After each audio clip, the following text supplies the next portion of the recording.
So section 12AA talks about procedures for registration, which is very simple, having attended 2-3 seminars now. Subsection 1, the principal commissioner or commissioner on receipt of an application for registration of a trust or institution made under clause A or clause AA or clause AB of subsection 1 of section 12A shall. तो principal commissioner है commissioner जो कि apply, जो हम trust, जितने भी trust society जो लोग भी हैं वो रजिस्ट्रेशन के लिए एप्लीकेशन डाल रहे हैं, क्लॉज ए में डाल रहे हैं, क्लॉज AA में डाल रहे हैं, क्लॉज AB में डाल रहे हैं, 12A सेक्शन के सबसेक्शन 1 के क्लॉजेस में।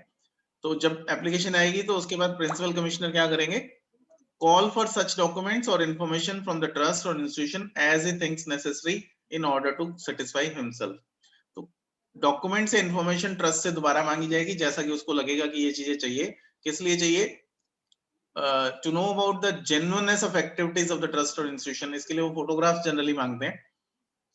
And the compliance of such requirements of any other law for the time being enforced by the trust or institution as a material for the purpose of achieving its objects. उसको objects को achieve करने के लिए जो भी कोई material जो भी compliances हैं different act में, वो पूरी हुई कि नहीं हुई, उसकी relation में कोई information या documents वो अगर उसको लगता है तो वो मांग सकते हैं।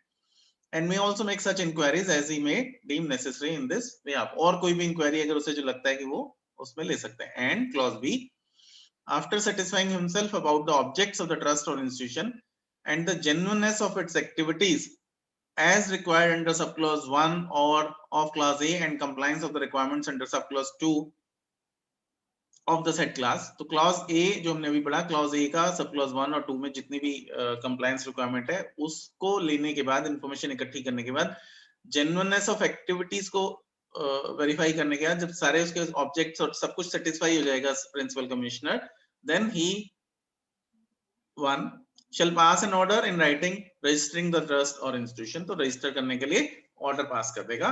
2 shall if is not so satisfied pass an order in writing refusing to register. तो अगर सेटिस्फाई नहीं है तो राइटिंग में रिफ्यूज कर देगा रजिस्टर करने से ट्रस्ट और इंस्टीट्यूशन को। And A copy of such order shall be sent to that applicant. चाहे वो रजिस्टर कर रहे हैं चाहे वो नॉन रजिस्टर रिफ्यूज कर रहे हैं, कॉपी उसको अपने ऑर्डर की भेज देंगे। Proviso, provided that no order under subclause 2 shall be passed unless the applicant has been given a reasonable opportunity of being heard. ऐसा नहीं है कि वो रिजेक्ट कर रहा है, मैं सेटिस्फाई नहीं हूं, तो अपॉर्चुनिटी ऑफ बीइंग हर्ड भी उसे देनी पड़ेगी। Subsection 1A, okay. All applications pending before the principal chief commissioner or chief commissioner on which no order has been passed under clause B of subsection 1 before the 1st day of June 1999 shall stand transferred on that day to the principal commissioner or commissioner, and the principal commissioner or commissioner may proceed with such applications and under that subsection from the stage at which they were on that day. तो अगर पुरानी बातें हैं, ज्यादा बहुत relevant नहीं है, पर 1 जून 1999 को अगर कोई एप्लीकेशन पेंडिंग थी प्रिंसिपल चीफ कमिश्नर के पास या चीफ कमिश्नर के पास, तो वो ट्रांसफर कर देंगे किसको ट्रांसफर कर देंगे? Transferred on that day to the principal commissioner. अच्छा, प्रिंसिपल चीफ कमिश्नर और चीफ कमिश्नर का जो पेंडेंसी थी वो प्रिंसिपल कमिश्नर या कमिश्नर को ट्रांसफर कर देंगे, और वो जिस स्टेज पर थी उस दिन जब ट्रांसफर हुई है उस दिन के बाद उसको वो उसके हिसाब से चेक करेंगे या ऑर्डर करेंगे जैसे भी। Subsection 2, every order granting or refusing registration under clause B of subsection 1 shall be passed before the expiry of 6 months. तो एप्लीकेशन जो भी लगाई ट्रस्ट या इंस्टीट्यूशन ने, उस एप्लीकेशन लगाने के 6 महीने के अंदर अंदर या तो रिजेक्ट करना है या रजिस्ट्रेशन करना है। तो कमिश्नर्स के पास पावर्स हैं 6 महीने के अंदर अंदर उनको रजिस्ट्रेशन देना है या रिफ्यूज करना है। और वो 6 महीने कहां से? From the end of the month in which the application was received under clause A और क्लॉज AA और clause AB of subsection 1 of section 12A। 12A1 के क्लॉज A, AA और AB में जो एप्लीकेशन आई, जिस महीने में आई उस महीने के एंड से 6 महीने के अंदर कमिश्नर को या तो रजिस्टर करना है या रिफ्यूज करना है, रिजेक्ट करना है।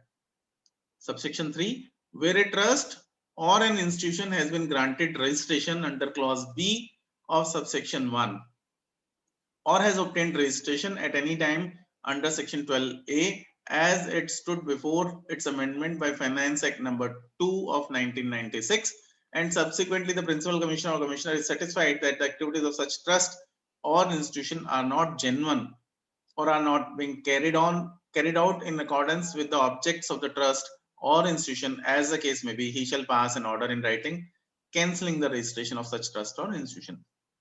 तो रजिस्ट्रेशन होने के बाद, चाहे वो अमेंडमेंट से पहले रजिस्टर हुआ चाहे अमेंडमेंट के बाद रजिस्टर हुआ, उसको अगर कमिश्नर या प्रिंसिपल कमिश्नर को लगता है कि इंस्टीट्यूशन जेन्युइन नहीं है या जो एक्टिविटीज हैं वो जेन्युइनली कैरी आउट नहीं की जा रही इन अकॉर्डेंस विद द ऑब्जेक्ट्स, जो भी ट्रस्ट का या इंस्टीट्यूशन का ऑब्जेक्ट था उसके हिसाब से कैरी नहीं की जा रही और जिसके बेसिस पर रजिस्ट्रेशन दिया था, तब वो कैंसिल कर सकता है in writing registration. However proviso is there that no order under this subsection shall be pass unless the trust or institution has been given a reasonable opportunity of being heard. तो reasonable opportunity of being heard तो देनी पड़ेगी before any rejection is done. Rejection or cancellation is done in both the cases. Subsection 4, without prejudice to the provisions of subsection 3, where a trust or an institution has been granted registration under clause B of subsection 1 or has obtained registration at any time under section 12A as it stood before its amendment by the Finance Act of 1996 and subsequently it is noticed that. तो subsection 3 जो जिसमें ये लगता है commissioner को, जो अभी हमने ऊपर पढ़ा कि वो as in accordance with the objects of the trust जिसके हिसाब से वो रजिस्ट्रेशन दिया था उसके हिसाब से नहीं चल रही है, इंस्टीट्यूशन ही जेन्युइन नहीं है, कुछ गड़बड़ है और वो उसे रजिस्ट्रेशन को कैंसिल करता है, तो उस प्रोविजंस को विदाउट प्रेजुडिस क्लॉज है उसको छोड़ते हुए अगर कोई ट्रस्ट या इंस्टीट्यूशन जिसको रजिस्ट्रेशन मिला है सेक्शन 12A के सबसेक्शन 1 क्लॉज बी में या उससे पहले अमेंडमेंट के से पहले 1996 के अमेंडमेंट से पहले या बाद में, अगर it is noticed that A, the activities of the trust or the institutions are being carried out in a manner that the provisions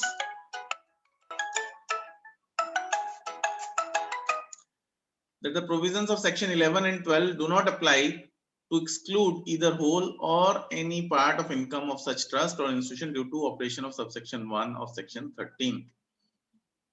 बाद में ऐसा लगता है रजिस्ट्रेशन के बाद, और जो सबसेक्शन 3 में तो उन्होंने देख लिया कि जेन्युइन नहीं है या इन अकॉर्डेंस विद ऑब्जेक्ट्स नहीं है, उसके अलावा भी वो कह रहे हैं कि activities of trust and institutions वो ऐसे कैरी की जा रही हैं इन ए मैनर कि जो सेक्शन 11 और 12 के जो प्रोविजन है वो अप्लाई ही नहीं होते उन ट्रस्ट या इंस्टीट्यूशन पर, to exclude either whole or any part of the income, कोई भी इनकम का पार्ट या whole of the income of such trust due to operation of section 13 subsection 1. तो 13(1) में अगर कुछ उसमें कुछ कंडीशंस होंगी कि सेक्शन 13 सबसेक्शन 1 में अगर कोई ऐसी कुछ एक्टिविटीज हैं जो कि इनकम को 11 और 12 अप्लाई नहीं होता तब, या B clause B, the trust or institution has not complied with the requirement of any other law as referred to in subsection sub clause 2 of clause A of subsection 1. जो था ना,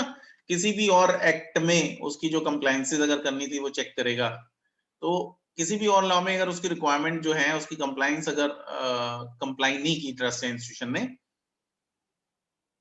and the order, direction or decree by whatever name called holding that such non-compliance has occurred has either not been disputed or has attained finality. तो जो उस respective law में जो भी non compliance है वो कोई ऑकर हो गई है और जो ट्रस्ट इंस्टीट्यूशन है उसने उसको डिस्प्यूट नहीं किया.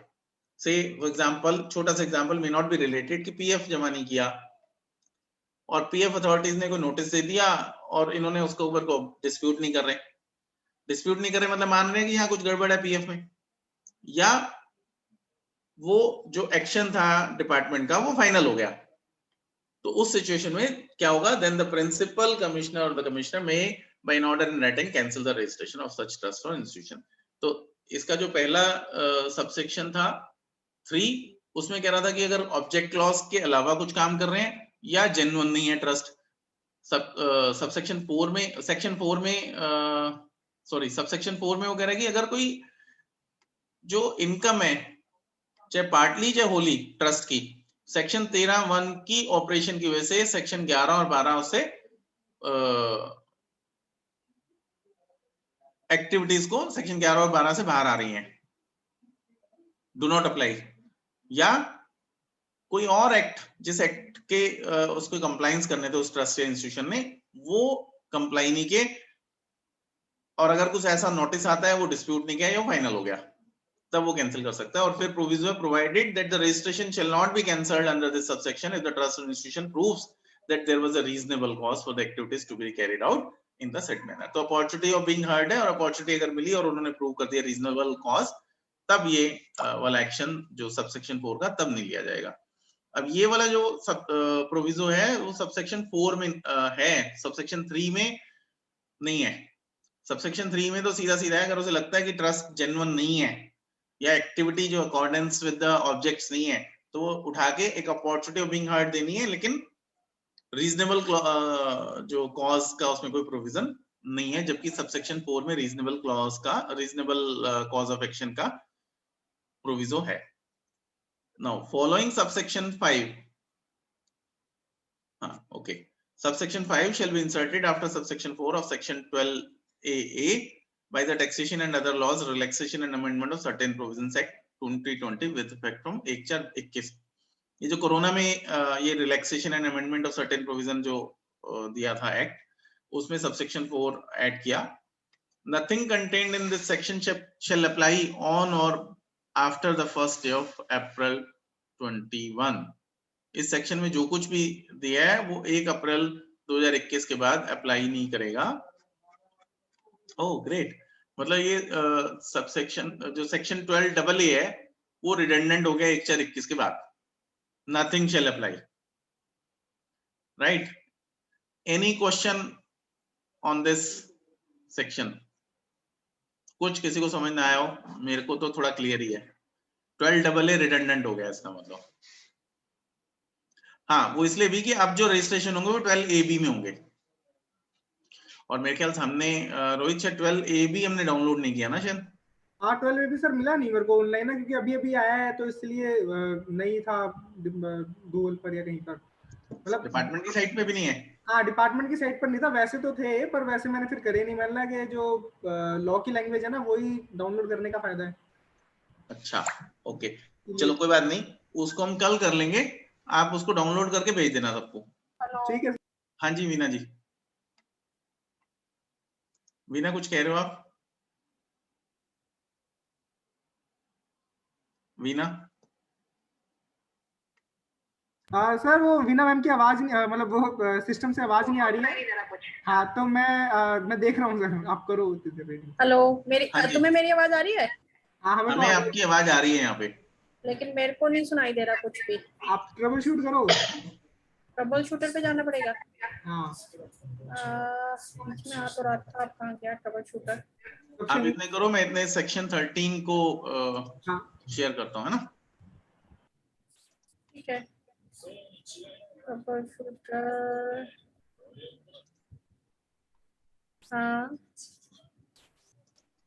अच्छा, आज हमने ना रिकॉर्डिंग शुरू नहीं की थी अभी तक गलती से। नहीं, रिकॉर्डिंग चल रही है, सॉरी। है ना, इसमें ट्रबल शूटर कैसे आएगा? ट्रबल शूट ये आ गया। हाँ, trouble shoot sound problem. Veena आप एक काम करो ना, इतने फोन ऑन रखो, रोहित के पास आवाज जा रही है, उससे फोन पे आ जाएगी आपको। Okay, section 13।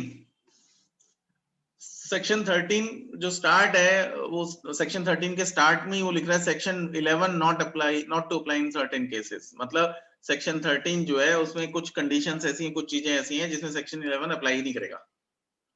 ओके, सेक्शन 13 का subsection 1, nothing contained in section 11 or 12 shall operate as so as to exclude from the total income of the previous year of the person in receipt thereof। जो भी section 11 या 12 में कुछ भी कहा है वो ऑपरेट नहीं करेगा so as to exclude from the total income, कि जो उसकी ट्रस्ट की या सोसाइटी की जो टोटल इनकम है उससे एक्सक्लूड। नेचुरली सेक्शन 11 और 12 उसको एग्जाम्प्ट करता है, तो जो एग्जाम्पशन वाली बात है, एक्सक्लूड नहीं करेगा टोटल इनकम से। क्या क्या? Clause A, any part of the income from the property held under a trust for private religious purposes which does not inure for the benefit of the public. तो कुछ भी income जो उस trust की है प्राइवेट रिलीजियस पर्पसेस के लिए income I which does not inure for the benefit of the public, general public के लिए नहीं है वो, तो वो एक्सक्लूड नहीं होगा, मतलब वो टैक्सेबल होगी. Clause B, in the case of a trust for charitable purposes or a charitable institution created or established after the commencement of this act, any income thereof, if the trust or institution is created or established for the for the benefit of any particular religious community or caste. तो कोई भी trust या charitable जो charitable purposes के लिए create किया बना, या कोई चैरिटेबल इंस्टीट्यूशन जो कि क्रिएट किया या एस्टेब्लिश किया इस एक्ट के कमेंस होने के बाद में, तो कोई भी ऐसी इनकम उस ट्रस्ट के इंस्टीट्यूशन की जो कि क्रिएट हुआ या एस्टेब्लिश किया किसी पर्टिकुलर रिलीजियस कम्युनिटी या कास्ट के बेनिफिट के लिए, तब वो इनकम भी एक्सक्लूड नहीं होगी सेक्शन 11 और 12 में.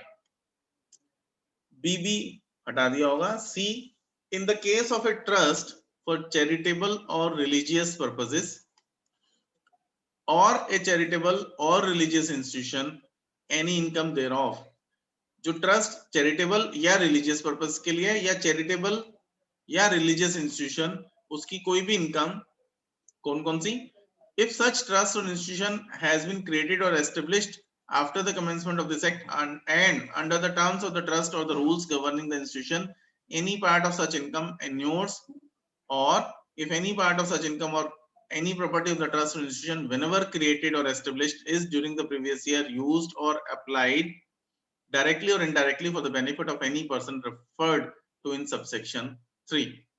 तो 13 सेक्शन के सबसेक्शन 3 में कुछ लिस्ट है उन पर्सन्स के बेनिफिट के लिए डायरेक्टली या indirectly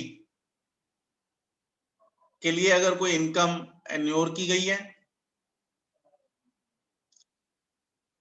any part of such income inures clause 1 के हिसाब से, और any part of such income or any property is used or applied directly or indirectly for the benefit of those persons which are referred to in subsection 3 of section 13. Proviso, provided that in the case of a trust or institution created or established before the commencement of this act, the provisions of subclause 2 application used or applied shall not apply to any use or application whether directly or indirectly or of any part of such income or any property of the trust or institution for the benefit of any person referred to in subsection 3, if such use or application is by way of compliance with the mandatory term of the trust or a mandatory rule governing the institution. तो कह रहा है जो trust institution इस act के commence होने से पहले बने हैं, तब ये जो सब क्लॉज 2 था जिसमें वो कह रहा है कि कोई भी प्रॉपर्टी की इनकम जो है किसी ट्रस्ट की या कोई प्रॉपर्टी उस ट्रस्ट की प्रीवियस ईयर में यूज की या अप्लाई की किसी पर्टिकुलर पर्सन के लिए, जो सबसेक्शन 3 में कहा है, वो एप्लीकेबल नहीं होगा. ये प्रोविजो है अगर वो application is by way of otherwise compliance with the mandatory term of the trust or mandatory rule governing the institution. तो अगर वो उसके ट्रस्ट के टर्म्स एंड कंडीशन या जो भी इंस्टीट्यूशन उसके बॉयलर्स के अंडर अप्लाई किया है, तब फिर ये वाला सब क्लॉज एप्लीकेबल नहीं होगा, प्रोवाइडेड वो ट्रस्ट या इंस्टीट्यूशन जो है इस एक्ट के कमेंसमेंट से पहले क्रिएट किया है. Second proviso, provided further that in case of a trust or religious purposes, trust for religious purpose or a religious institution whenever created or established, or a trust for charitable purpose or a charitable institution created or established before the commencement of this act. तो यहाँ वो कह रहा है religious purpose के लिए या religious institution कभी भी क्रिएट किए गए हो, लेकिन चैरिटेबल इंस्टीट्यूशन और चैरिटेबल ट्रस्ट इस एक्ट को के कमेंसमेंट होने से पहले क्रिएट किए हो गए हो, तो the provisions of subclause 2 shall not apply to any use of or application whether directly or indirectly of any part of such income or any property of the trust or institution for the benefit of any person referred to in subclause 3, insofar as such application or use relates to any period before the 1st day of June 70. तो इस act से पहले, इस act के commencement से पहले अगर कोई चैरिटेबल पर्पस का कोई इंस्टीट्यूशन ट्रस्ट क्रिएट हुआ था या रिलीजियस पर्पस के लिए कभी भी क्रिएट हुआ हो या एस्टेब्लिश हुआ हो, तो जो सब क्लॉज 2 ऊपर था सेक्शन 13 के सबसेक्शन 3 में जो पर्सन्स हैं उनके लिए अगर कोई प्रॉपर्टी या कोई इनकम यूज हुई तो वो एप्लीकेबल नहीं होगा सब क्लॉज 2। अगर वो जो यूज है या एप्लीकेशन है वो 1 जून 70 के पहले के पीरियड से था। तो दो बातों के लिए एक्सक्लूड कर दिया उन्होंने। पहला जो प्रोविजो था उसमें ट्रस्ट और इंस्टीट्यूशन की बात कर रहा था बिफोर कमेंसमेंट ऑफ एक्ट, सिर्फ उसमें वो चैरिटेबल और रिलीजियस की बात नहीं कर रहा था।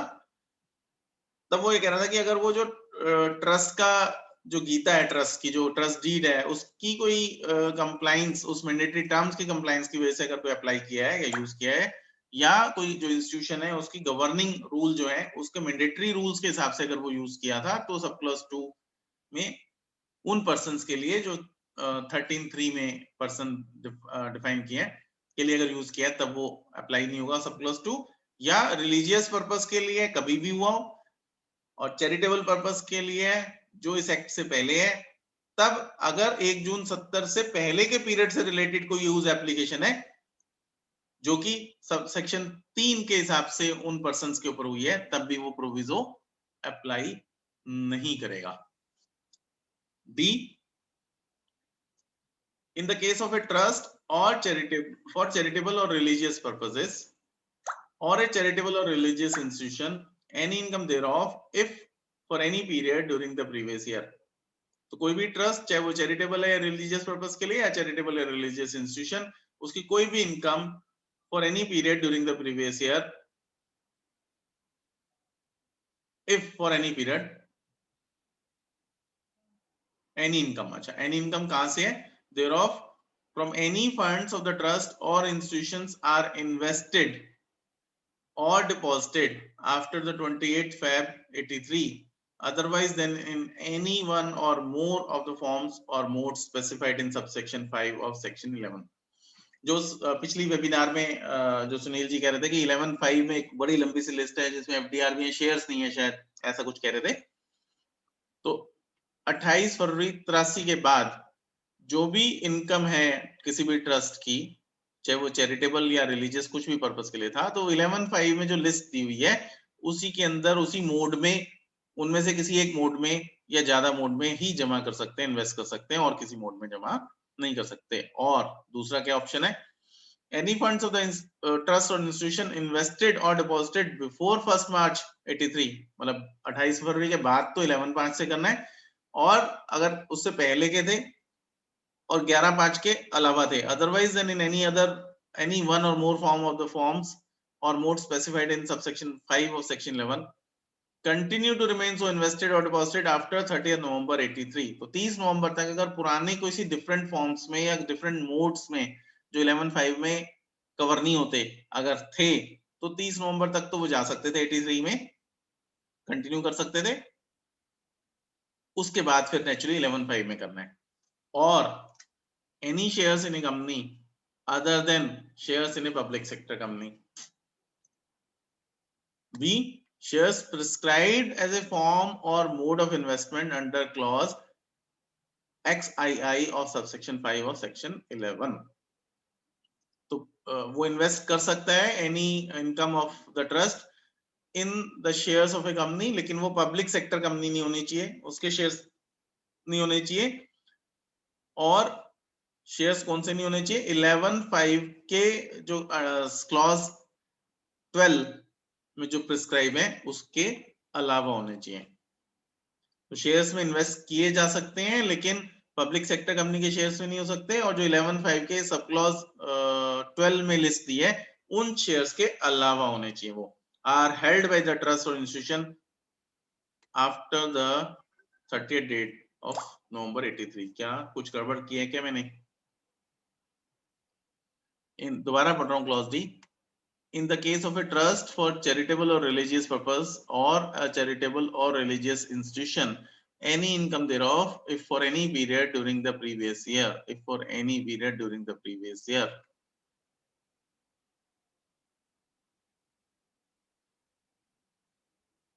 One, यहाँ कहीं ऐसा लिख नहीं रहा कि इन्वेस्टेड, डी में सीधे सब क्लॉज 1 पे आ गया। Any funds of the trust institution are invested. यहाँ पर पहले कह रहा है सब क्लॉज में कह रहा है एनी इनकम देयर ऑफ, और सब क्लॉज 1 में कह रहा है any funds of the trust are invested or deposited 28 फरवरी 83 के बाद तो 11/5 के हिसाब से इन्वेस्ट करने हैं अगर किए हैं तो, या 1 मार्च 83 से पहले अगर किसी और मोड में किए थे तो 30 नवंबर 83 तक अगर वो रिमेन इन्वेस्टेड है तो, या डिपॉजिटेड है तो, या किसी शेयर्स में है कंपनी के जो कि पब्लिक सेक्टर कंपनी के शेयर्स नहीं है, या 11/5/12 की जो लिस्टेड मोड ऑफ इन्वेस्टमेंट्स के शेयर्स हैं उनमें नहीं है, और वो 30 नवंबर 83 को हेल्ड कर रहा है।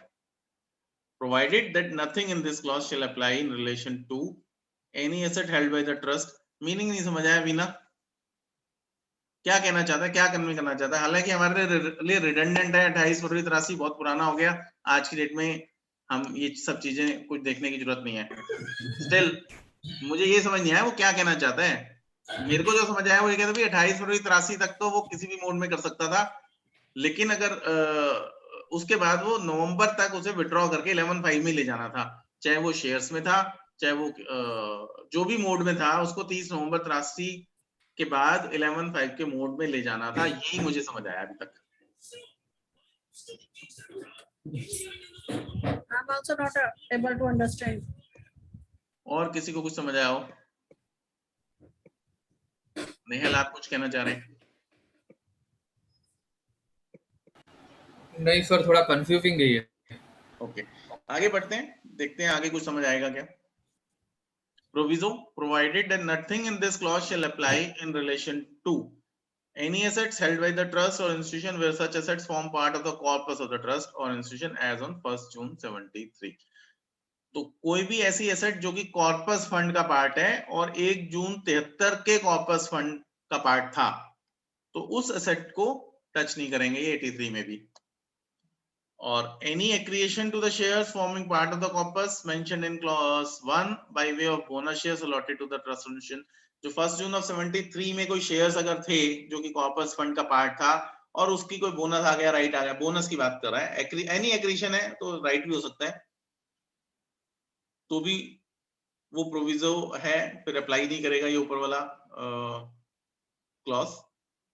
1A हो गया। 2 any assets being debentures issued by or on behalf of any company or corporation acquired by the trust or institution before 1st March 83। तो 1st March 83 से पहले अगर कोई डिबेंचर्स जो किसी कंपनी के हैं अगर वो एक्वायर कर रखे हैं ट्रस्ट ने, तब उसके लिए भी वो नवंबर 83 की कंडीशन नहीं है, वो अप्लाई नहीं करेगा। 2A any asset not being an investment or deposit in any of the forms or modes specified in subsection 5 11/5 में, where such asset is not held by the trust or institution otherwise than in any of the forms or modes specified in subsection 5 of section 11 after the expiry of 1 year from the end of previous year in which such asset is acquired or the 31st day of March 1993 whichever is later। तो जो भी कुछ 11/5 के अलावा उन्होंने invest कर रखा था तो उसको maximum 31st day of March 1993 तक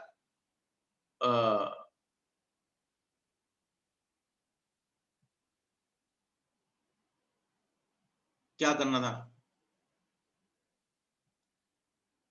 Any asset not being an investment or deposit any in any of the forms or modes specified in, तो जो 11/5 के अलावा वाली एसेट्स थी और वो assets were not held by the trust otherwise than in any of the forms or modes 11/5 के अलावा में नहीं हेल्ड की थी। अच्छा ओके, नेगेटिवली बात कर रहा है, तो कुछ जो भी थी 11/5 से जो मोड्स हैं उस प्रिस्क्राइब मोड्स के अलावा कुछ इन्वेस्टमेंट थी,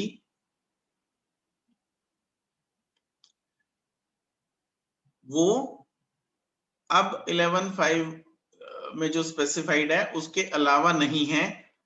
1 साल के बाद, जिस दिन इन्वेस्ट की थी उसके 1 साल के बाद तक, मतलब चेंज कर लिया उनको, और 31 मार्च 93 तक जो भी लेटर है, मतलब 31 मार्च 93 तक की अल्टीमेटली छूट देती कि उस सबको रियलाइज करके 11.5 की मोड्स में ले आए। तब जब ये ऐसा कर लेंगे तो फिर वो ऊपर कोई जो क्लॉज था वो सब अप्लाई नहीं करेगा। 3. Any funds representing the profits and gains of business being profits and gains of any previous year relevant to the assessment year commencing on the 1st day of April 84 or any subsequent year. तो अगर कोई trust business भी कर रहा है तो कोई profits and gains अगर उसके आते हैं उस बिजनेस के किसी भी प्रीवियस ईयर के लिए जो कि रेलेवेंट है असेसमेंट ईयर 1 अप्रैल 84 या उसके बाद का, तब भी वो क्लॉज एप्लीकेबल नहीं होगा। एक्सप्लेनेशन क्या कर रहा है? Where the trust or institution has any other income in addition to profits and gains of business, the provisions of clause 3 of this proviso shall not apply unless the trust or institution maintains separate books of account in respect of such business. तो कोई business और profit, business and profession से related कोई profit and gains के अलावा कुछ और income है, एनी अदर इनकम, तब जो बिजनेस प्रॉफिट वाला क्लॉज है कि भी एप्लीकेबल नहीं होगा, वो क्लॉज वो नहीं अप्लाई होगा जब तक कि वो separate books of account maintain नहीं करेगा। फर्दर एक्सप्लेनेशन ओवरऑल इस सबसेक्शन का, for the purpose of subclause 2 of clause C, subclause 2 of clause C,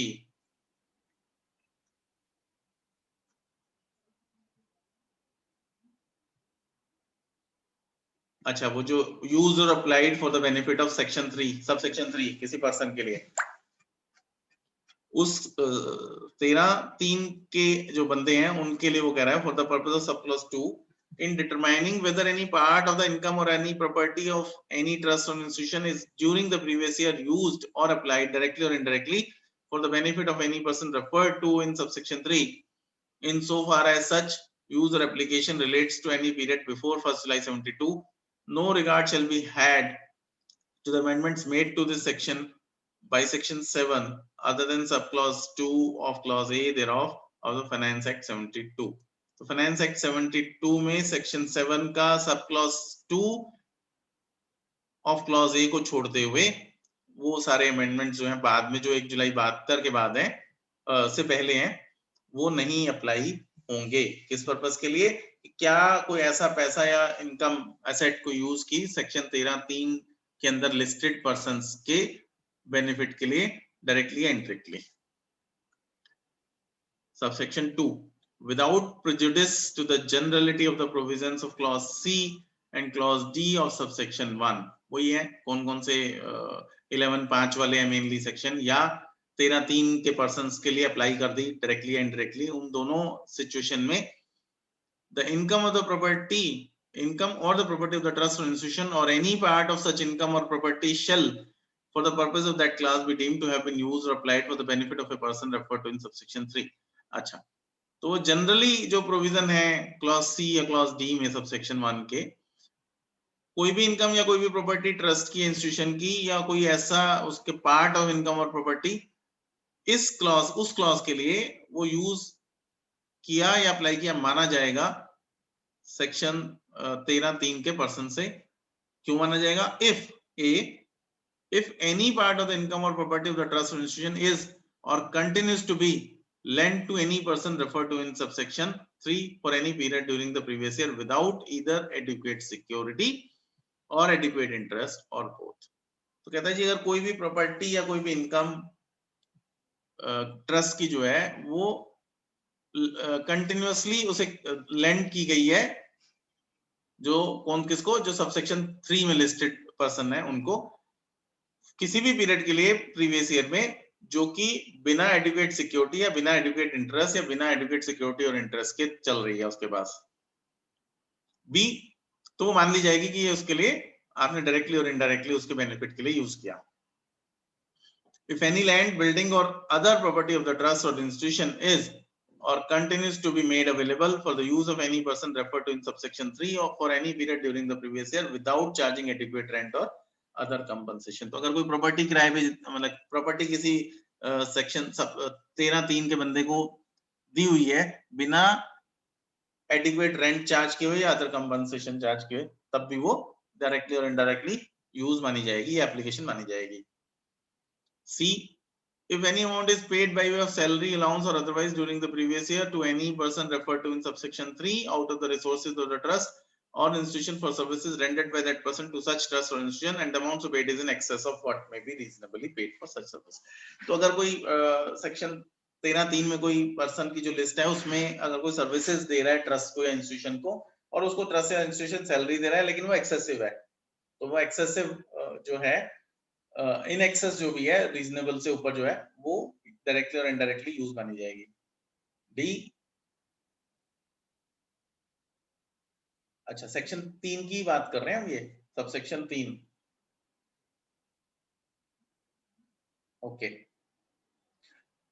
If the service of the trust or institution made available to any person referred to in subsection 3 during the previous year without adequate remuneration or other compensation, तो हो गया ना E।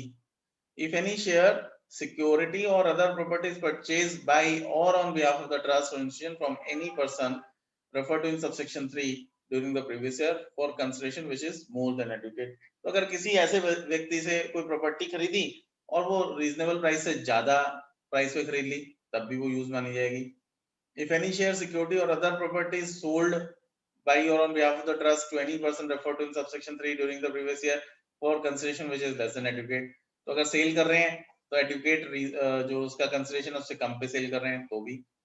If any income or property of the trust or institution is diverted during the previous year in favor of any person referred to in subsection 3, तो कोई property या कोई income trust की वो डाइवर्ट करे जा रहे हैं किसी सबसेक्शन 3 वाले व्यक्ति के फेवर में, लेकिन इसमें प्रोविजन है, proviso provided that this clause shall not apply where the income or the value of the property or as the case may be the aggregate of the income and the value of the property so diverted does not exceed 1000 rupees। उस case में कि ये जो property या income divert की है अगर वो पूरी एग्रीगेट उस साल में 1000 रुपए से कम है तब ये क्लॉज जी वाला एप्लीकेबल नहीं होगा। ठीक है, मेटेरियलिटी कंसेप्ट डाल दिया। H, if any funds of the trust or institutions are or continue to remain invested for any period during the previous year not being a period before the first day of January 71 in any concern in which any person referred to in subsection 3 has a substantial interest, तो वो जो person है 13(3) वाला अगर उसका कोई substantial interest है किसी ऑर्गेनाइजेशन में किसी कंसर्न में और ट्रस्ट का कोई भी फंड उसको उसी के अंदर उस कंसर्न में इन्वेस्टेड है एक्सेप्ट 71 से पहले की बात नहीं होनी चाहिए, 1 जनवरी 71 के बाद के पीरियड की बात कर रहा है, तब वो यूज डायरेक्टली और indirectly use for the benefit of section 13(3) के पर्सन के लिए माना जाएगा। ये आया सबसेक्शन 3, तो पहले क्या था, ये भी 3 था।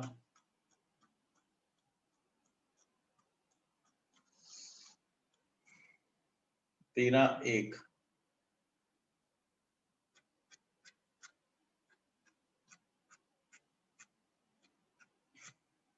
2। अच्छा, अभी तक हम सबसेक्शन 2 पढ़ रहे थे, अब हम सबसेक्शन 3 की लिस्ट पढ़ेंगे। The persons referred to in clause C of subsection 1 and 2 are the following, namely author of the trust or the founder of the institution, any person who has made a substantial contribution to the trust or institution, that is to say any person whose total contribution up to the end of relevant previous year exceeds 50,000 rupees। अगर किसी व्यक्ति ने substantial contribution किया है उस trust institution में up to the end of the relevant previous year, मतलब शुरू से लेकर आज तक जिस पीरियड की हम बात कर रहे हैं सब्सटेंशियल कंट्रीब्यूशन किया है, तो वो व्यक्ति भी 13(3) के मतलब आएगा कि भाई इसके लिए इसके बेनिफिट के लिए डायरेक्टली इनडायरेक्टली नहीं यूज होना चाहिए। और सब्सटेंशियल कंट्रीब्यूशन को उन्होंने एक्सप्लेन किया है कि वो 50,000 रुपए से अगर ज्यादा है तो वो सब्सटेंशियल कंट्रीब्यूशन माना जाएगा। C, where such author, founder or person is a Hindu undivided family, a member of the family, जो ट्रस्ट का ऑथर है या फाउंडर है उस इंस्टीट्यूशन का या वो पर्सन है वो हिंदू अनडिवाइडेड फैमिली या मेंबर ऑफ द फैमिली नहीं होना चाहिए, उसमें जो ऑथर या फाउंडर है वो उस हिंदू अनडिवाइडेड फैमिली का मेंबर नहीं होना चाहिए, उस फैमिली का मेंबर नहीं होना चाहिए। Any trustee of the trust or manager any trustee of the trust or manager by whatever name called of the institution. तो उस ट्रस्ट का कोई भी ट्रस्टी या कोई भी मैनेजर चाहे कोई सी भी नाम से बुलाएं तो वो भी सेक्शन 13(3) में आ गया। Any relative of such any such author founder person member trustee और मैनेजर एज अफोरसेड। तो इन सब जितने भी हमने ऊपर पढ़े ट्रस्ट जो ट्रस्टी है, ऑथर है, फाउंडर है, मेंबर है, मैनेजर है, उन सब के रिलेटिव। अब रिलेटिव की डेफिनेशन भी देखनी पड़ेगी, देखते हैं आगे दे रहा है कि नहीं। Any concern in which any of the person referred to in clause A, B, C, C, C and D has a substantial interest। और ये जितने भी व्यक्ति हैं किसी कंसर्न में अगर सब्सटैंशियल इंटरेस्ट रखते हैं तो वो कंसर्न भी सेक्शन 13(3) में क्वालिफाई होगी। Subsection 4 notwithstanding anything contained in clause C of subsection 1 but without prejudice to the provisions contained in clause D of that subsection, in a case where the aggregate of the funds of the trust or institution invested in a concern in which any person referred to in subsection 3 has a substantial interest does not exceed 5% of the capital of that concern, the exemption under section 11 or section 12 shall not be denied in relation to any income other than the income arising to the trust or the institution from such investment by reason only that the funds of the trust or institution have been invested in a concern in which such person has a substantial interest। तो जितने भी ये व्यक्ति थे अगर उनका substantial interest है किसी कंसर्न में और ट्रस्ट ने उस कंसर्न में कुछ पैसा इन्वेस्ट कर रखा है, तो अगर वो 5% उस कंसर्न जिस कंसर्न में सब्सटैंशियल इंटरेस्ट है इन सभी बंदों का, मैनेजर, ट्रस्टी, फाउंडर जो भी है, इन सबका उस कंसर्न में जो इन्वेस्टमेंट है, सब्सटैंशियल इंटरेस्ट जो है वो 5% ऑफ द कैपिटल से ज्यादा नहीं है, अगर तब बाकी इनकम जो ट्रस्ट की है इस इनकम को छोड़ के, इस कंसर्न में इन्वेस्टमेंट से होने वाली इनकम को छोड़कर बाकी जो इनकम है वो डिनाई नहीं की जाएगी सेक्शन 11 और 12 की एग्जम्पशन के लिए। Subsection 5 notwithstanding anything contained in clause D of subsection 1 where any assets being debentures issued by or on behalf of any company or corporation are required by the trust or institution after 28 February 83 but before 25 July 1991, the exemption under section 11 or 12 shall not be denied in relation to any income other than income arising to the trust or institution from such assets by reason only that the funds of trust or institution have been invested in such assets if such funds do not continue to remain so invested in such assets after 31st March 1992। तो जो debenture की बात थी ऊपर clause D में subsection 1 के, तो कह रहे हैं जी 25 जुलाई 91 से पहले एक्वायर किए थे और 28 फरवरी 83 के बाद एक्वायर किए थे, इस पीरियड के दौरान अगर किए थे, तो अगर 31 मार्च 92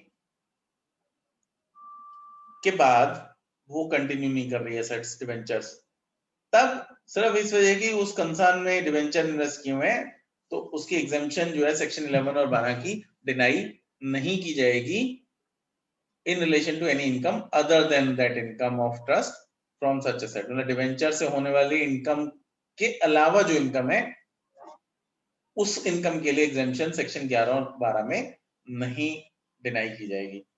subsection 6 notwithstanding anything contained in subsection 1 or subsection 2 but without prejudice to the provisions contained in subsection 2 of section 12, in the case of a charitable or religious trust running an educational institution or a medical institution or a hospital, the exemption under section 11 or section 12 shall not be denied in relation to an income other than the income referred to in subsection 2 of section 12 by reason only that such trust has provided educational or medical facilities to person referred to in clause A or B or C or CC or D of subsection 3।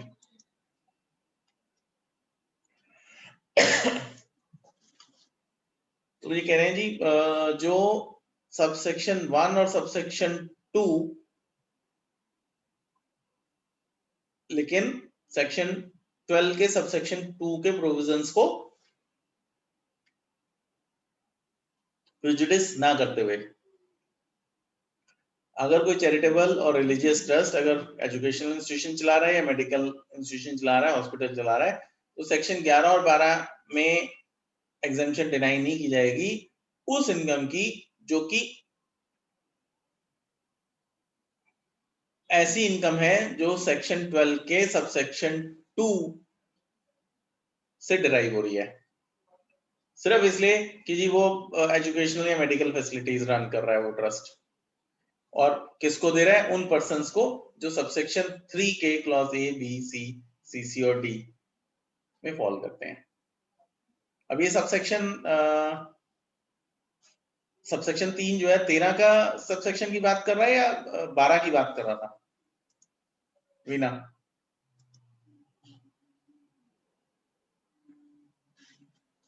हाँ जी, आप करो, मैं इतने सब 12 open कर रहा हूं।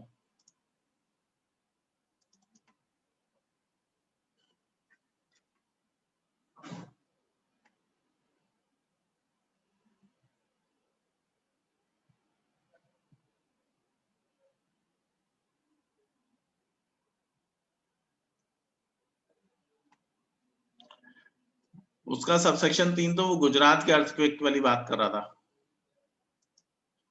तो इसका मतलब ये सेक्शन 3 जो है सेक्शन 13 की बात कर रहा है। हाँ, इसी की बात कर रहा है, ए बी सी सी सी और डी, ए बी सी सी सी और डी, ई को छोड़ दिया, और ई सिर्फ कंसर्न की बात कर रहा है।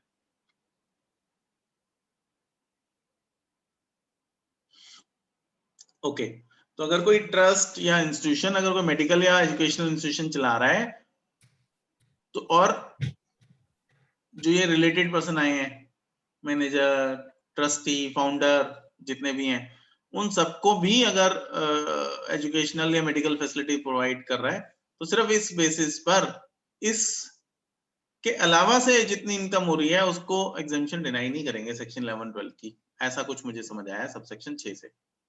Any divergent view? नहीं सर हेलो सेक्शन, हाँ जी कुछ कह रहे हैं? हाँ सर, ये पॉइंट 3D में जो 50,000 रुपीज का केप दिया है, दैट 50,000 रुपीज 3D, वो जो 50,000 जो सब्सटेंशियल 50,000, हाँ हाँ सब्सटेंशियल, पर वो स्टार्टिंग से गिना जाएगा फ्रॉम द बिगिनिंग, कुछ भी 5,000 कंट्रीब्यूट किया। Any person who has made a substantial contribution to the trust, that is to say any person whose total contribution up to the end of the relevant previous year, up to the end of relevant previous year, मतलब शुरू से लेकर आज तक अगर 50,000 से ज्यादा हो गया तो वो सब्सटेंशियल कंट्रीब्यूशन हो गया उसका। मतलब अगर मैं हर साल किसी को 2,000 रुपए किसी ट्रस्ट को डोनेशन दे रहा हूँ और पिछले 30 साल से देता जा रहा हूँ, तो 60,000 हो गया, तो वो मेरा सब्सटेंशियल इंटरेस्ट हो गया उसमें, फिर मेरे बेनिफिट के लिए वो ट्रस्ट कुछ खर्चा नहीं कर सकता। Okay okay.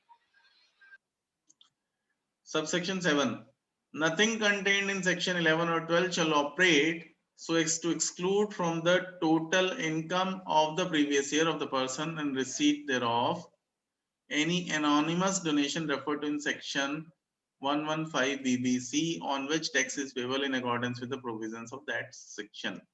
Subsection 7 कह रहा है सेक्शन 11 और सेक्शन 12 में कुछ भी जो लिखा है वो ऑपरेट नहीं करेगा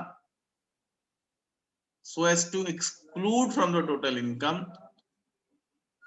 of the previous year of the person and receipt thereof। कोई anonymous donation अगर आ रही है 115 BBC में, वो टैक्सेबल होगी 115 BBC के हिसाब से, तो 11 और 12 उस पर कुछ भी हो उस पर कुछ लगेगा नहीं, फिर उसे 115 BBC में टैक्सेबल ही होगी एनोनिमस अगर है तो।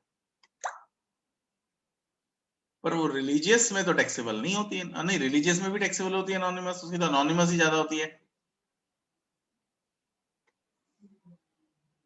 कोई नहीं, सेक्शन 115 BBC पढ़ेंगे जब, अभी पिछली उससे कंफ्यूज हो रहे हैं। उन्होंने बोला था कि रिलीजियस में तो एनोनिमस ज्यादा थी, गुल्लक गुल्लक उस पर टैक्स दे दो, और चैरिटेबल के लिए भी वो, हाँ ठीक है, चैरिटेबल के लिए भी कहते हैं कि अगर एनोनिमस है तो उस पर टैक्स देना है, जो एनोनिमस नहीं है उसी को एग्जेम्पशन है। Sub clause 8 subsection 8. Nothing contained in section 11 or 12 shall operate so as to exclude any income from the total income of the previous year of the person in receipt thereof, if the provisions of the first proviso to clause 15 of section 2 become applicable in the case of such person in the said previous year. जो section 2 subsection 15 में हमने पढ़ा नहीं है, ये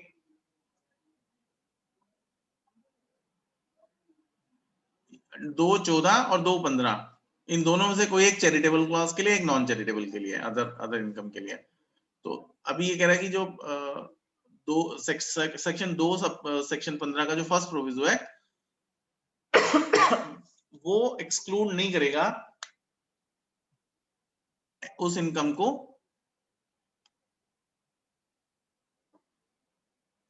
section 11 और 12 से। कुछ मेरे को क्लियर नहीं है, कोई और बताए।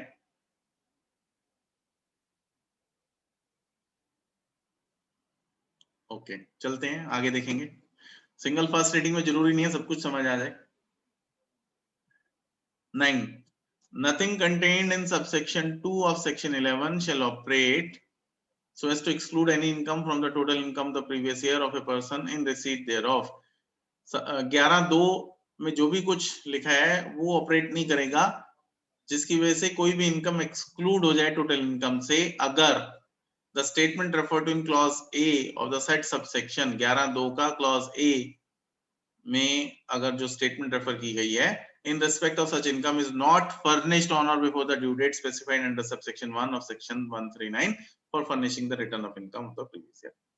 तो अगर 11.2a में कोई स्टेटमेंट मांगी है, अगर वो 11.2a में अगर स्टेटमेंट दे दी जाती है तब तो एक्सक्लूड हो जाएगी, एग्जेम्पशन मिलेगी। अगर नहीं दी जाती सेक्शन 139 के हिसाब से तब फिर वो एक्सक्लूड नहीं होगी, मतलब वो टैक्सेबल हो जाएगी।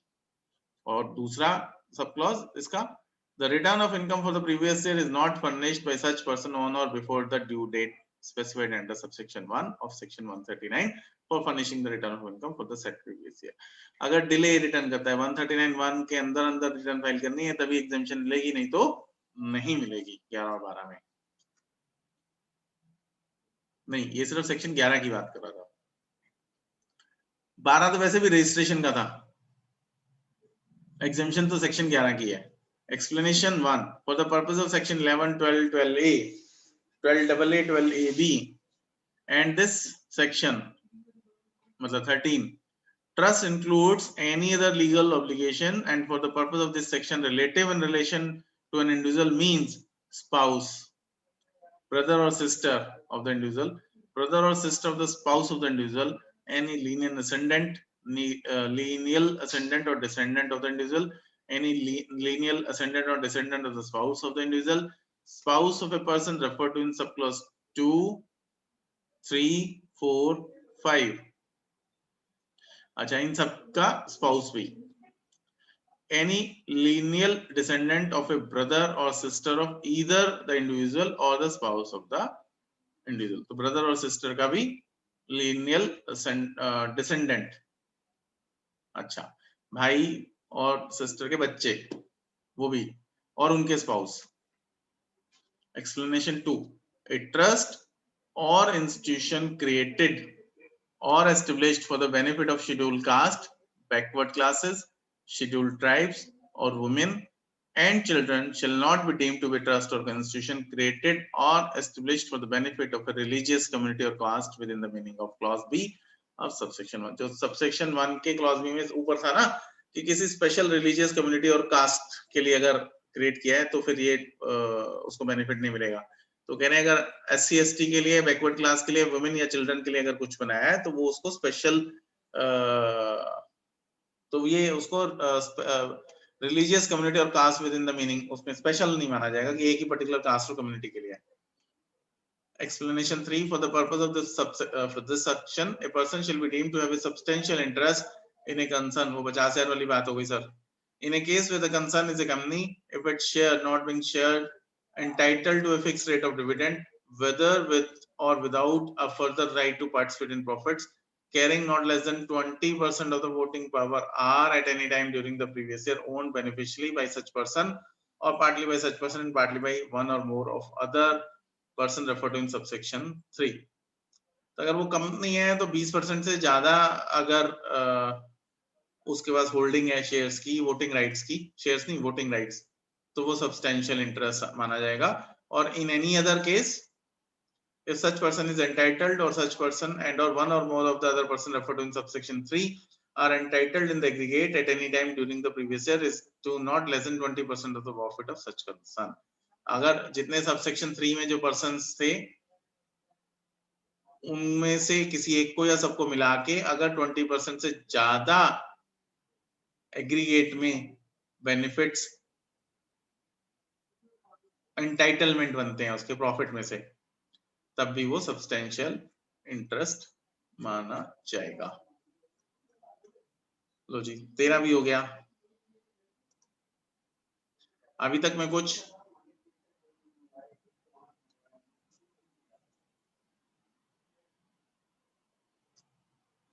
हमने कल 11 कर लिया था ना? नहीं 11 नहीं किया था, 12 से शुरू किया था. 11 करें?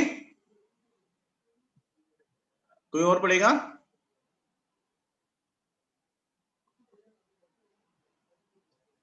सब लोग हैं यहीं पे या नहीं है?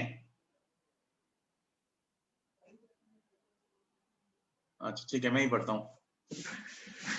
Section 11 income from property held for charitable or religious purposes.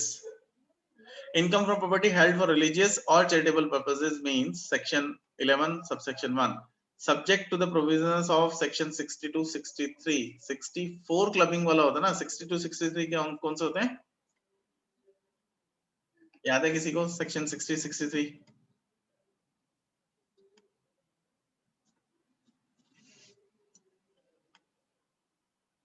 Clubbing तो 64 होता है ना, ये तो कंफर्म कर दो. ओके तो subject to provisions of section 62 63 following income shall not be included in the total income of the previous year of the person in receipt of the income. तो सेक्शन 60 से लेकर सेक्शन 63 तक जो भी कोई उसके प्रोविजंस हैं उसको सब्जेक्ट टू रखते हुए नीचे वाली कोई भी इनकम टोटल इनकम में ऐड नहीं होगी किसी भी ट्रस्ट या इंस्टीट्यूशन की जो कि चैरिटेबल या रिलीजियस पर्पस के लिए है. जो भी प्रॉपर्टी रखी गई है उसमें कौन कौन सी? A income derived from property held under trust wholly for charitable or religious purpose to the extent to which such income is applied to such purposes in India and where any such income is accumulated or set apart for application to such purposes in India to the extent to which the income so accumulated or set apart is not in excess of 15% of the income from such property. अच्छा 2 minute देना. नहीं कर रहे? नहीं उसे निकलना है, कुछ अर्जेंट काम हो गया उसमें. अच्छा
okay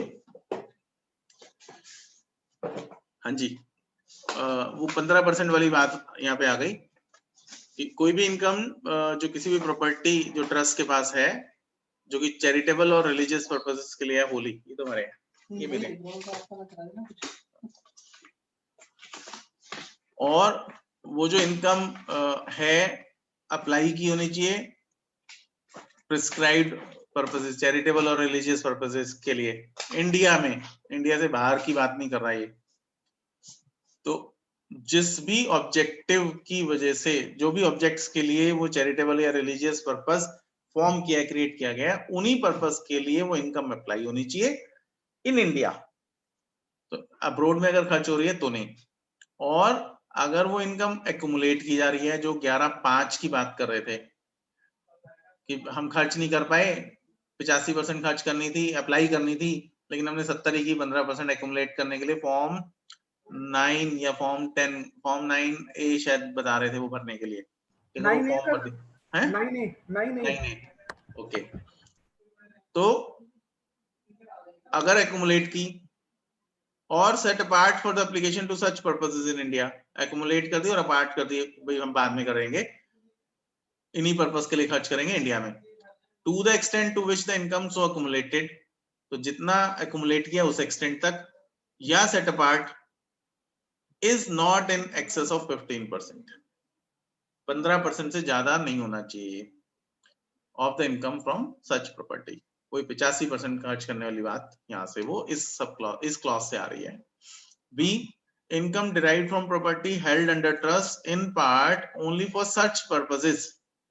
Income derived from property held under trust in part only for such purposes, the trust having been created before the commencement of this act, to the extent to which such income is applied to such purposes in India, and where any such income is finally set apart for application to such purposes in India, to the extent to which the income so set apart is not in excess of 15% of the income from such property.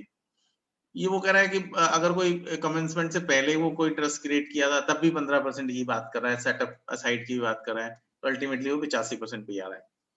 C, income derived from property held under trust, 1, created on or after 1st April 52 for a charitable purpose which tends to promote international welfare in which India is interested, to the extent to which such income is applied to such purposes outside India.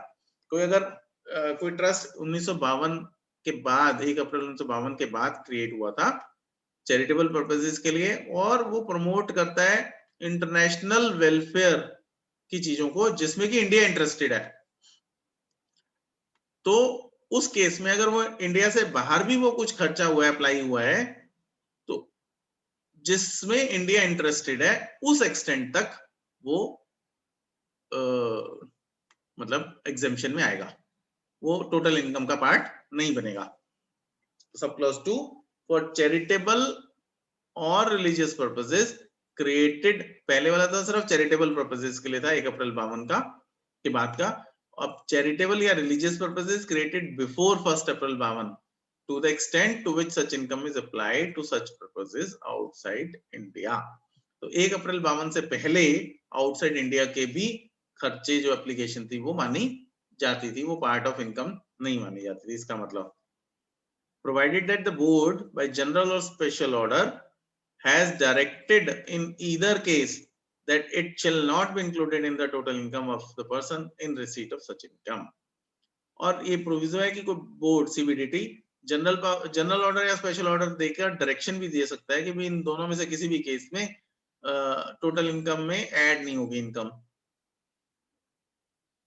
D, income in the form of voluntary contribution made with a specific direction that they shall form part of the corpus of the trust or institution.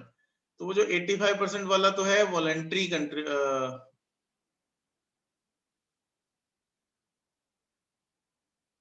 यहां तक अभी तक तो बात कर रहा था वो कॉर्पस की बात नहीं कर रहा था, डायरेक्शन की,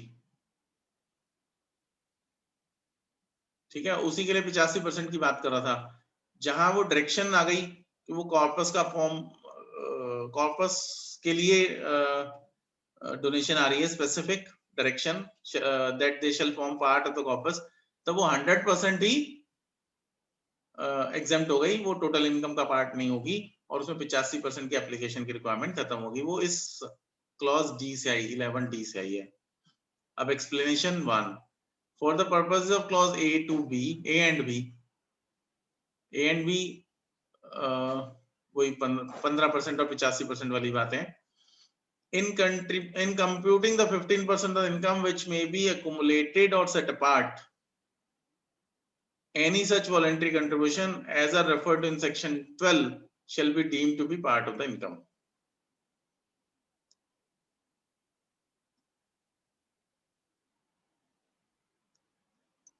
क्या मीनिंग हुआ? 15% को कैलकुलेट कंप्यूट करने के लिए या एक्युमुलेशन और सेट अपार्ट को देखने के लिए कोई वॉलंटरी कंट्रीब्यूशन जो कि सेक्शन 12 में रेफर किए गए हैं वो पार्ट ऑफ इनकम माना जाएगा। सेक्शन 12 तो पढ़ा था मैं।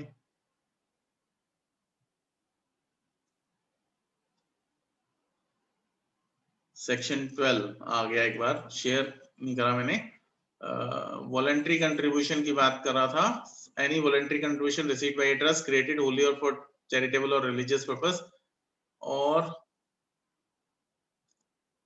shall for the purpose of 11 section 11 be deemed to be the income derived from the property, and the provisions of that section in section 13 shall apply accordingly.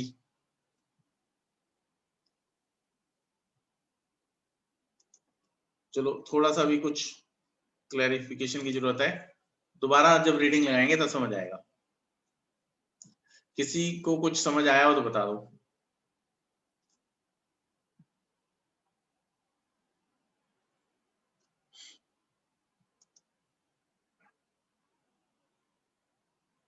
नहीं, सबको समझ आ गया या सब मेरी तरह है? सर हाँ जी, हाँ जी। सर मुझे लग रहा है ये जो ऊपर के दो इनकम है बी ए एंड बी की, उसमें वो भी पार्ट ऐड करना है जो 12 का है, और वो ऐड करने के बाद वो 15% का एक्यूमुलेशन देखा जाएगा। Okay, shall be deemed to be part. Okay, ठीक है। 2. If in the previous year the income applied to charitable or religious purposes in India, if in the previous year the income applied to charitable or religious purposes in India falls short of 85% of the income derived during that year from property held under trust or as the case may be held under trust in part by any amount, अगर किसी भी previous year में अगर जो income apply करनी है charitable या religious purpose के लिए इंडिया में अगर शॉर्ट हो जाती है 85% से, तब क्या करना है? By any amount for the reasons that the whole or any part of the income has not been received during that year or for any other reason. वो जो बता रहे थे कि जी मिला ही 31 मार्च को है या एफडी का इंटरेस्ट है एक्रूड हो गया लेकिन मिला ही नहीं तो खर्च कैसे दें, तो इस वजह से कि भाई मिला ही नहीं या हमें किसी और वजह से हम खर्च नहीं कर पाए, अप्लाई नहीं कर पाए और 85% से शॉर्ट हो गया, तो देन क्या करना है? Clause A, in the case refer to in sub clause 1 कि जी हमें मिला ही नहीं था, तब क्या करना है? So much of the income applied to such purposes in India during the previous year in which the income is received or during the previous year immediately following as does not exceed the said amount. तो जो मिला नहीं था तो वो वाली income जो कि अप्लाई की गई है इन पर्पसेस के लिए इंडिया में, उस प्रीवियस ईयर में जिस प्रीवियस ईयर में इनकम रिसीव हो गई या उससे अगले इमीडिएटली अगले साल में, and B in the case refer to in sub clause 2 किसी और रीजन से so much of the income applied to such purpose in India during the previous year immediately following the previous year in which the income was derived as does not exceed that amount. तो अगर मिली नहीं थी तो जिस साल मिली उस साल या उससे अगले साल अगर अप्लाई कर दी, और अगर कोई और पर्पस कोई और रीजन था तो जिस साल मतलब वो रीजन खत्म हो गया उसके जिस प्रीवियस ईयर में वो रीजन खत्म हुआ उससे अगले वाले प्रीवियस ईयर में अगर वो अप्लाई कर दिया तो may at the option of the person in receipt of the income such option to be exercised before the expiry of the time allowed in under subsection 1 of section 139 for furnishing the return of income in such form and manner as may be prescribed. तो section 139(1) में जो time limit है return file करने की जिस भी form और manner जैसे कि प्रिस्क्राइब की गई है, तो अगर वो ए क्लॉज और B clause sub clause A और सब क्लॉज बी के हिसाब से वो अप्लाई कर देता है तो at the option of the person, trust के ऑप्शन पर, be deemed to be income applied to such purposes during the previous year in which the income was derived, and the income so deemed to have been applied shall not be taken into account in calculating the amount of income applied to such purposes in the case referred to in subclause 1 during the previous year in which the income is received, or during the previous year immediately following, as the case may be, and in the case referred to in subclause 2 during the previous year immediately following the previous year in which the income was derived. तो कह रहे जी अगर section 139(1) तक भी अगर वो हम apply कर देते हैं, जो मिली नहीं थी वो उसके अगले साल या उससे अगले साल, मतलब जिस साल मिली है उस साल या उसके अगले साल में सेक्शन 139(1) की डेट तक, या किसी और रीजन से है तो उस साल में जो अगला वाला साल है जिसमें इनकम डिराइव हुई है, तो ट्रस्ट की ऑप्शन पर वो प्रीवियस ईयर में, मतलब अगर हम 2021 की बात करें, 2021 फाइनेंशियल ईयर का कुछ ऐसे इनकम थी, एफडी थी, हमें मिली नहीं थी, मिल जाती है आज और हम आज ही अप्लाई कर देते हैं 31 जुलाई से पहले पहले या 30 सितंबर से पहले पहले, जो भी 139(1) की डेट है 30 सितंबर से पहले पहले। तो एक ऑप्शन तो हमारे पास है कि क्योंकि इस साल मिली है तो इस साल खर्च किया, तो इस साल की हम एप्लीकेशन में लेके जाएं 21-22 में, या अगर 139(1) से पहले खर्च दिया तो हम 20-21 की भी एप्लीकेशन में उसे काउंट कर सकते हैं। और अगर ऐसा करते हैं तो 21-22 में हम नहीं करेंगे उसको एप्लीकेशन। हाँ जी निहाल जी। सर तो फॉर्म 9 भरने की रिक्वायरमेंट नहीं रहेगी ना? फॉर्म 9 भरने की रिक्वायरमेंट नहीं रहनी चाहिए। हाँ, वो अकुमुलेशन के लिए ना फॉर्म 9, तो फॉर्म 9 तो अकुमुलेशन के लिए है, और सर यूज कर लिया और अक्यूमुलेशन का, राइट, अकुमुलेशन के लिए भी है ये जो एक्सप्लेनेशन है क्लॉज ए और बी के लिए, इसमें अकुमुलेशन की भी बात कर रहा है। हाँ, तो फॉर्म 9 भरने की जरूरत नहीं रहेगी, पर एक ही साल में लेना है, जिस या तो हम प्रीवियस ईयर में ले लें, या प्रीवियस ईयर में लिया तो अगले सालों में नहीं लेंगे, और अगले साल में लिया तो प्रीवियस ईयर में नहीं लेंगे।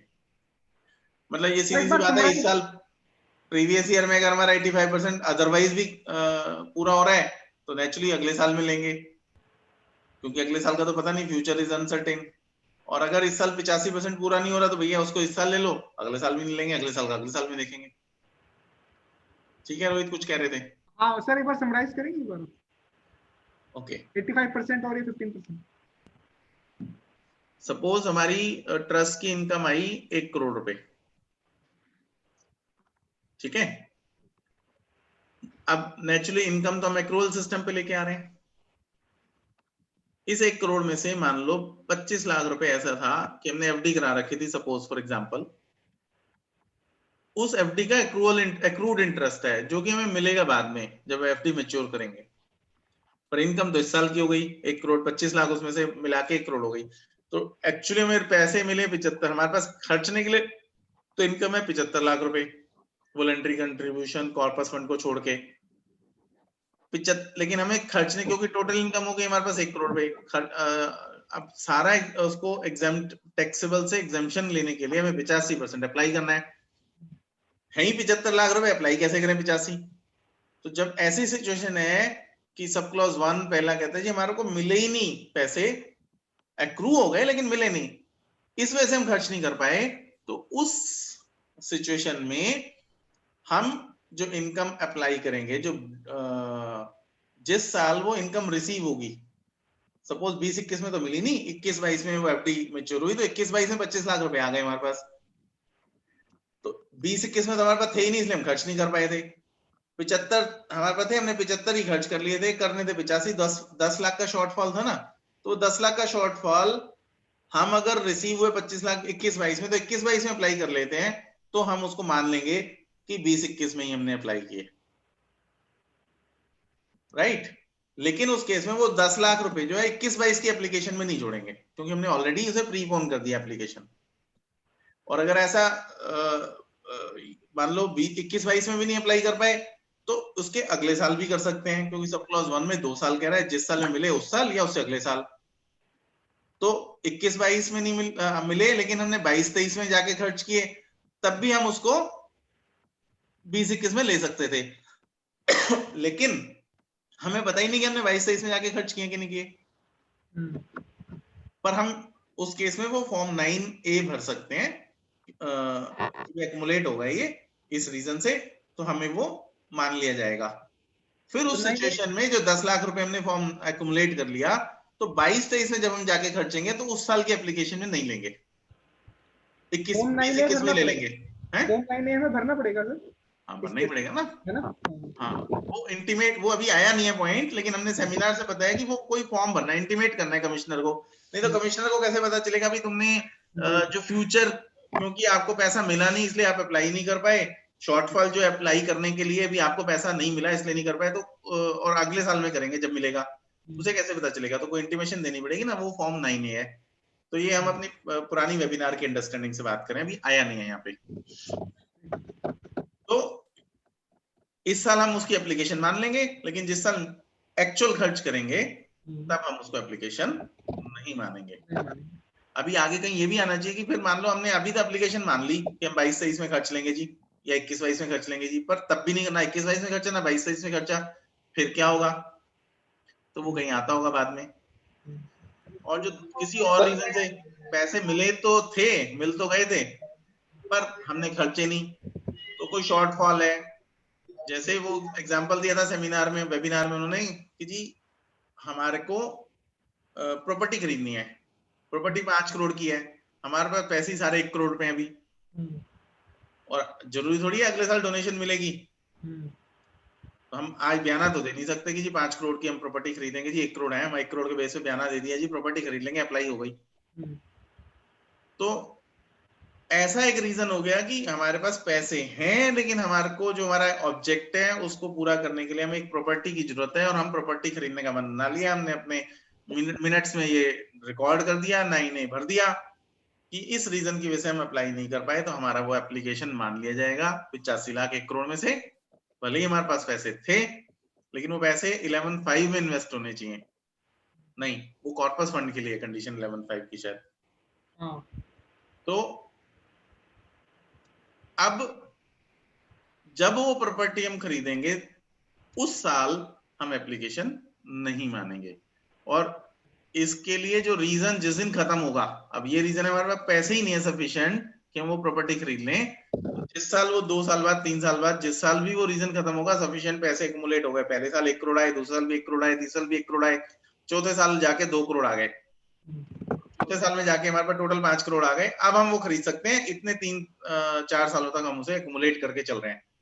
तो जिस साल हमारी ये रीजन खत्म हुआ उसके अगले साल में हमें वो एप्लीकेशन लेनी है, करनी है। नहीं करेंगे तो क्या होगा, वो आएगा आगे,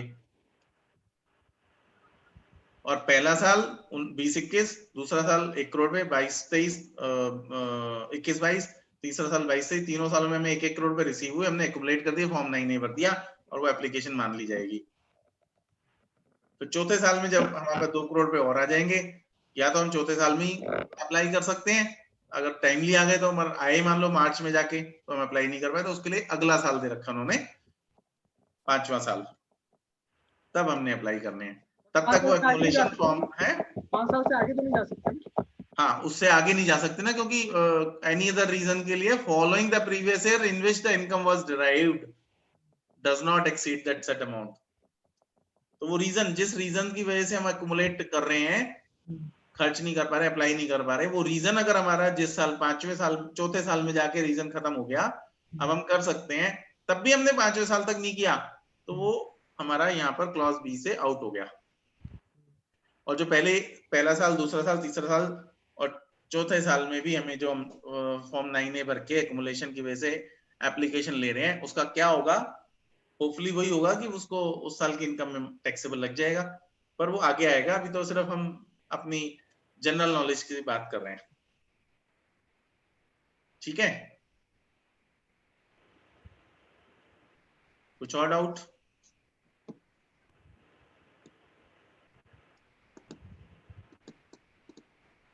रोहित? नहीं सर, फर्स्ट क्लास। ठीक है, okay.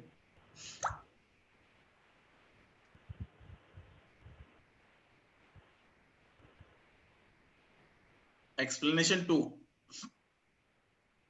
Any amount credited or paid out of income referred to in clause A or clause B, read with explanation 1. Clause A और clause B. अच्छा, इसी की बात कर रहा है.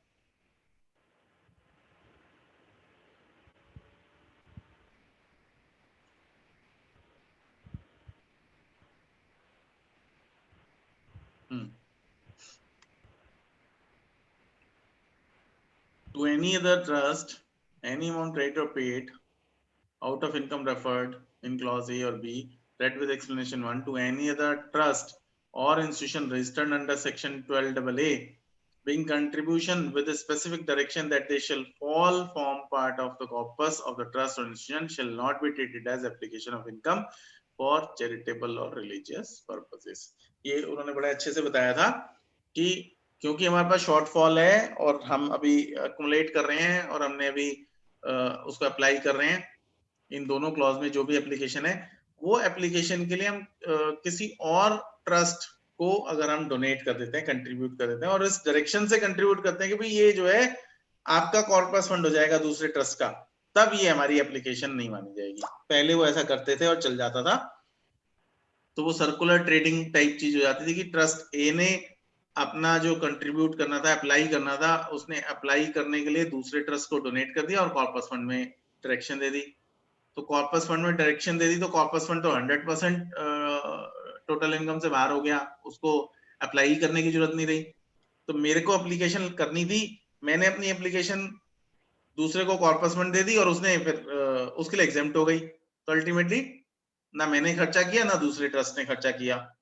तो अब वो कह रहे हैं कि अगर कॉर्पस फंड के लिए किसी को डोनेट करोगे, कंट्रीब्यूट करोगे किसी और ट्रस्ट को, सिमिलर जो एक्टिविटी के लिए है आपका जो ऑब्जेक्ट्स हैं, तब वो एप्लीकेशन नहीं माना जाएगा. Explanation 3.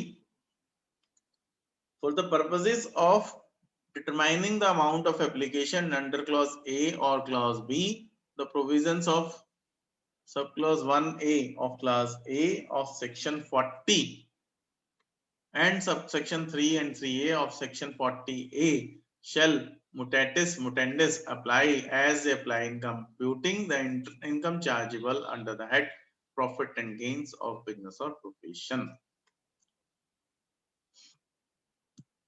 वो कह रहे हैं जी जो एप्लीकेशन हमने ए और बी में ऊपर जो क्लॉज है उसमें एप्लीकेशन की अमाउंट को डिटरमाइन करने के लिए सेक्शन 40AI ए के जो प्रोविजन है टीडीएस काटना है, नहीं काटोगे तो 30% जो है इनकम मान ली जाएगी.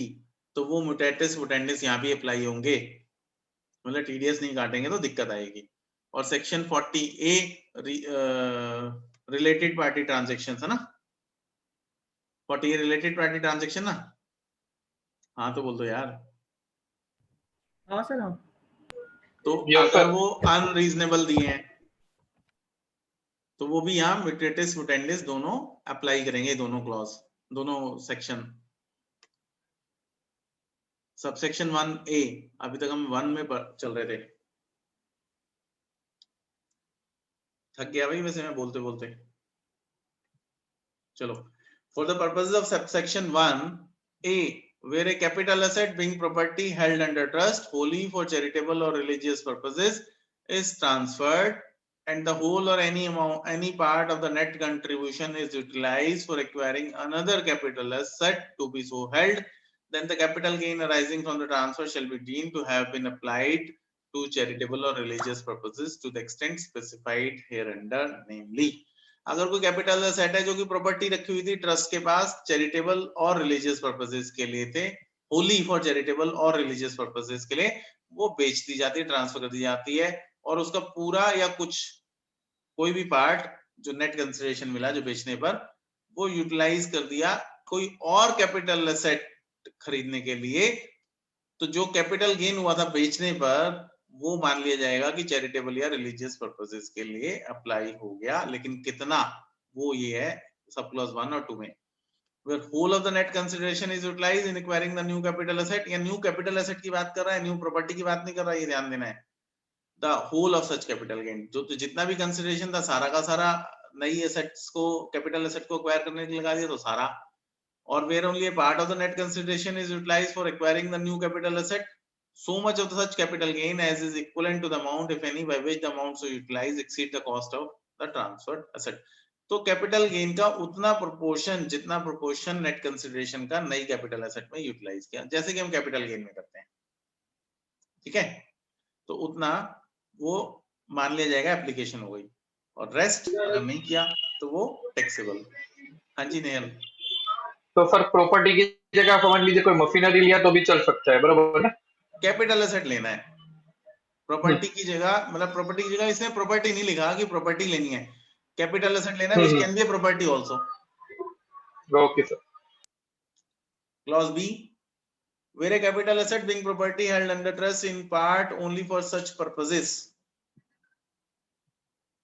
held under trust in part only for such, अच्छा अगर पहले तो होली रिलीजियस या चैरिटेबल पर्पस के लिए प्रॉपर्टी थी, सब इसमें क्लॉज बी में कह रहा है जो प्रॉपर्टी है वो ट्रस्ट के पास है only part purpose, in charitable or religious के लिए पार्ट पर्पसेस के लिए है, is transferred and the whole or any part of the net consideration is utilized for acquiring another capital asset to be so held, then the appropriate fraction of the capital gain arising from the transfer shall be deemed to have been applied to charitable or religious purpose to the extent specified hereunder, namely। तो कोई ऐसी property जो कि part purpose के लिए है, मतलब charitable or religious के लिए इन पार्ट ही रखी हुई है और वो बेचने जाती है, तो जो नेट कंसिडरेशन मिला वो कोई नई कैपिटल एसेट एक्वायर करने के लिए इस्तेमाल हो गया, और वो नई कैपिटल एसेट वो ट्रस्ट के पास चैरिटेबल या रिलीजियस पर्पस के लिए रहेगी। तो जो एप्रोप्रिएट फ्रैक्शन है कैपिटल गेन का वो यूटिलाइज माना जाएगा, have been deemed to have been applied to the extent, कितना वो नीचे सब क्लॉज 1 और 2 में, where the whole of the net consideration is utilized in acquiring the new capital asset, the whole of the appropriate fraction। तो अगर सारा का सारा नेट कंसिडरेशन के नई कैपिटल एसेट में लगा दिया तो सारा 100%, और अगर पार्ट में लगाया in any other case so much of the appropriate fraction of the capital gain as is equal to the amount, if any, by which the appropriate fraction of the amount utilized for acquiring the new asset exceeding the appropriate fraction of the cost of the transferred asset। वही same proportionately की बात हो रही है, ठीक है, चलें आगे। हंसा जी कुछ कह रहे हो सर? अनम्यूट करके कहना पड़ेगा सर, वैसे नहीं समझ आ रहा।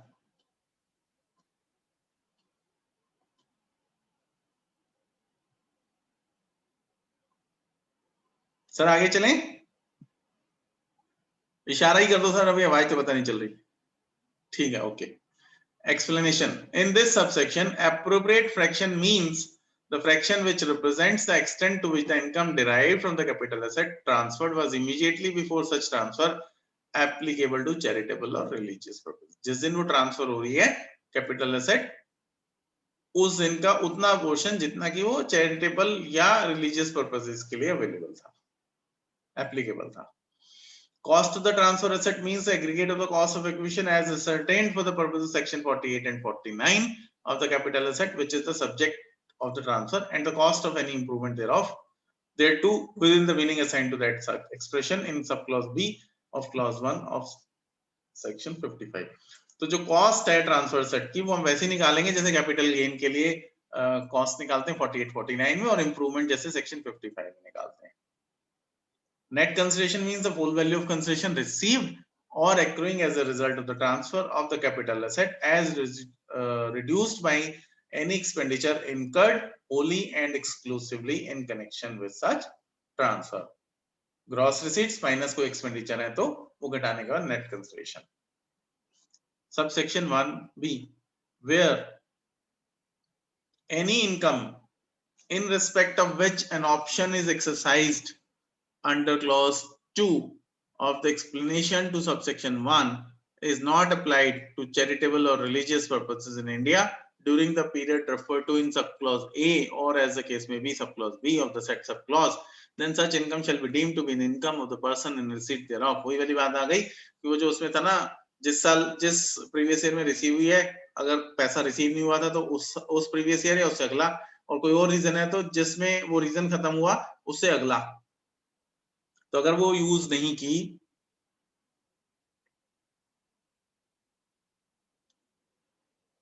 not applied to charitable or religious purpose in India, तब A, in the case referred to in subclause 1 of the said clause of the previous year immediately following the previous year in which the income was received. Naturally जिस previous year में 21-22 में receive हुई थी तो wait करनी पड़ेगी ना, 22-23 में भी अप्लाई कर सकता है, तो 22-23 में भी नहीं की, तब उस 22-23 के लिए वो इनकम मान ली जाएगी, deemed income. Or in the case of referred to in subclause 2, any other case था, any other reason of the said subclause at set of the said clause of the previous year immediately following the previous year in which the income was derived. जो किसी और reason की वजह से था तो उसके लिए फॉलोइंग ईयर था, जो रीजन खत्म हुआ उसका फॉलोइंग ईयर, तो जो फॉलोइंग ईयर में भी उसने अगर अप्लाई नहीं किया तो उस साल की हमने वो इनकम डीम्ड इनकम मान लेंगे. हाँ जी, आगे चलें या कल कंटिन्यू करेंगे? Anybody and everybody? सर कल करते हैं, कल करते हैं सर. ठीक है, मैं एक बार रिकॉर्डिंग पॉज